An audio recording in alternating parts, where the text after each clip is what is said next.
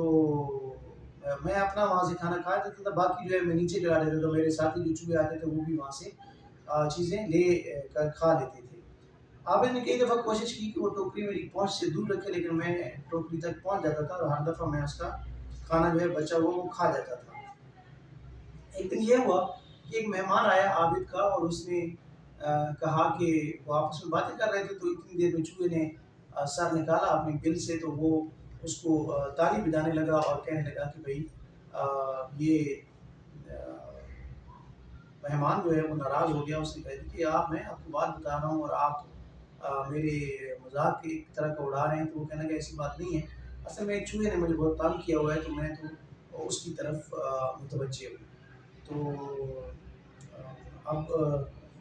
کہنے لگا کہ اچھا یہ بتاؤ کہ ایک چوہا ہے یا زیادہ چوہے ہیں؟ تو وہ کہنے لگا کہ ابھی مجھے نظر تو ایک ہی چوہا آتا ہے تو بہت سارے چوہے، لیکن مجھے تنگ جو ہے وہ ایک چوہا کرتا ہے، چنانچہ وہ اس لیے میں تالیاں بجا رہا ہوں۔ وہ کہتے ہیں تم اس سے پریشان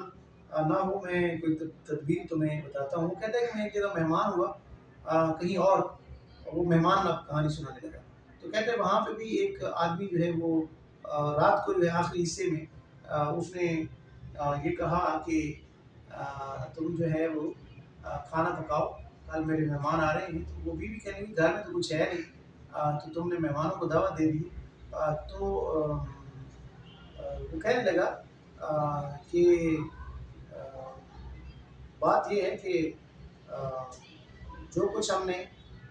کھا لیا یا خرچ کر لیا اس پر افسوس نہ کرو، چونکہ جمع کرنے والے اور اکٹھا مال و دولت کرنے والے وہ کبھی بھی صحیح انجام کو نہیں پہنچتے۔ تو عورت نے کہا کہ یہ کیسے ہوا؟ تو وہ آدمی کہنے لگا کہ ایک شکاری تھا، وہ شکار کر کے آ رہا تھا ہرن کو مار کے، تو آگے سے اس کو ایک خنزیر نے حملہ کر دیا، تو اس کے پاس جو نیزہ تھا اس نے خنزیر کو مارا، تو خنزیر جو ہے وہ نیزے سمیت اس پہ دوبارہ حملہ آور ہوا زخمی، تو اس نے شکاری کو مار دیا، اور چنانچہ وہ بھی مر گیا، شکاری بھی اور خنزیر بھی مر گیا۔ تو اس کے بعد ایک بھیڑیا نے دیکھا کہ یہ ہرن مرا ہوا پڑا ہے، تو اس نے دیکھا کہ یہ 3 شکار اب میرے ہو گئے، میں اب بندے کو بھی کھاؤں گا، خنزیر کو بھی کھاؤں گا اور ہرن کو بھی کھاؤں گا۔ چنانچہ وہ کہتے ہیں کہ پہلے میں اس میں سے تیر نکالتا ہوں۔ وہ جب تیر نکالنے لگتے ہیں تو تیر کا ایک ٹکڑا جو ہے نا وہاں سے ٹوٹ کر اس کو بھیڑیے کو لگتا ہے اور وہ بھی مر جاتا ہے۔ تو اس میں وہ کہانی یہ سنانا چاہتا ہے ہسبینڈ اپنی وائف کو کہ بھائی وہ دیکھیے اس طرح انجام ہوا، مال و دولت جمع کرنے والا حریص جو لوگ ہوتے ہیں، حرص کرنے والے ان کے ساتھ یہی